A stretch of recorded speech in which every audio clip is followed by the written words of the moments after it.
എരുമപ്പെട്ടി കോട്ടപ്പുറത്ത് നിയന്ത്രണം വിട്ട ലോറി മറിഞ്ഞ് 3 പേർക്ക് പരിക്കേറ്റു. മങ്ങാട് മെഡിക്കൽ കോളേജ് റോഡിൽ കോട്ടപ്പുറം ആറ്റത്ര കോട്ടപ്പള്ളം വളവിലാണ് ലോറി മറിഞ്ഞത്.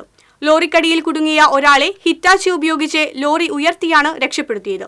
ഇന്ന് പുലർച്ചെ 3 മണിക്കായിരുന്നു അപകടം. ലോറിയിലുണ്ടായിരുന്ന കോട്ടയം സ്വദേശികളായ കാവിൽ കിഴക്കേതിൽ സുജിത്ത്, അഖിൽകുമാർ, കുമരൻതറയിൽ ടൈസൺ എന്നിവർക്കാണ് പരിക്കേറ്റത്. ഡ്രൈവർ ഷെറിൻ പരിക്കേൽക്കാതെ രക്ഷപ്പെട്ടു. കോട്ടയത്ത് നിന്ന് ചാലിശ്ശേരിയിലേക്ക് ഗാനമേള ടീമിനെ സൗണ്ട് സിസ്റ്റവുമായി പോകുകയായിരുന്നു ലോറി. കോട്ടപ്പുറം വളവിൽ നിയന്ത്രണം വിട്ട് ഇലക്ട്രിക് പോസ്റ്റും വീട്ടുമതിലും ഗേറ്റും ഇടിച്ചു തകർത്ത് മറിയുകയായിരുന്നു.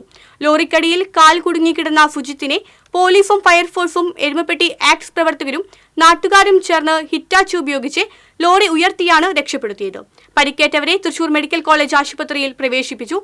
ആളൂർ സോഫിയ വിൻസെന്റിന്റെ വീട്ടുമതിലാണ് തകർത്തത്. എരുമപ്പെട്ടി വടക്കാഞ്ചേരി മെഡിക്കൽ കോളേജ് സ്റ്റേഷനുകളിൽ നിന്ന് പോലീസും വടക്കാഞ്ചേരിയിൽ നിന്ന് ഫയർഫോഴ്സും KICB ജീവനക്കാരും എത്തിയാണ് രക്ഷാപ്രവർത്തനം നടത്തിയത്.